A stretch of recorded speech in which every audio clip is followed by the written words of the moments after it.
एक गांव में रमेश नाम का एक चाय वाला रहता था। हर सुबह वह अपने छोटे से चाय के ठेले को सड़क के किनारे लगाता और गांव वालों को ताजा चाय और नाश्ता परोसता था। वह अपनी ईमानदारी और दयालुता के लिए जाना जाता था।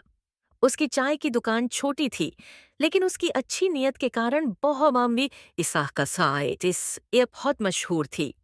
गांव के दूसरी ओर मोहन नाम का एक दुकानदार था, जिसके पास एक बड़ा किराने का स्टोर था। मोहन अपनी लालच और चालाकी के लिए जाना जाता था। वह अक्सर अपने ग्राहकों से ज्यादा पैसे लेता और बेईमानी से मुनाफा कमाने की कोशिश करता।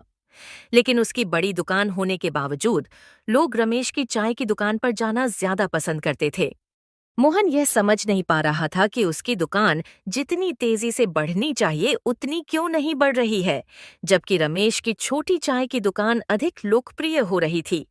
एक दिन जलन के कारण मोहन ने रमेश को सबक सिखाने का फैसला किया।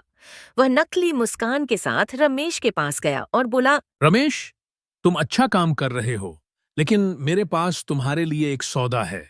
अगर तुम हर दिन मेरी दुकान में चाय सप्लाई करोगे, तो मैं तुम्हें दुगने दाम पर पैसे दूंगा। इस तरह तुम्हारा भी काम बढ़ेगा और हम दोनों को फायदा होगा। रमेश, जो एक साधारण और ईमानदार व्यक्ति था, इस ऑफर से लालच में आ गया। ज्यादा पैसे कमाने का विचार अच्छा लगा, इसलिए उसने मोहन की दुकान में हर सुबह चाय सप्लाई करने का फैसला कर लिया। मोहन की योजना तो कुछ और ही थी। वह धीरे धीरे रमेश के ग्राहकों को अपने पास लाना चाहता था और रमेश को ज्यादा काम में फंसाकर उसकी चाय की गुणवत्ता खराब करना चाहता था। कुछ दिन बीते और रमेश ने महसूस किया कि अब उसे अपनी दुकान और मोहन की दुकान दोनों के लिए चाय सप्लाई करने में दबाव महसूस हो रहा है। उसकी चाय की गुणवत्ता खराब होने लगी और ग्राहकों ने यह नोटिस किया। धीरे धीरे उसकी दुकान पर कम लोग आने लगे और मोहन की दुकान पर ज्यादा लोग जाने लगे। रमेश बहुत परेशान हो गया। एक दिन गांव का एक बूढ़ा समझदार आदमी जो हमेशा रमेश की दुकान पर आता था, उसने यह बदलाव देखा।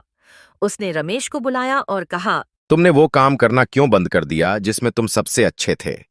तुम्हें तुम्हारी ईमानदारी और बढ़िया चाय के लिए जाना जाता था, लेकिन अब तुम किसी लालची व्यक्ति का अनुकरण कर रहे हो। याद रखना, कोई भी पैसा तुम्हारी प्रतिष्ठा से ज्यादा महत्वपूर्ण नहीं है।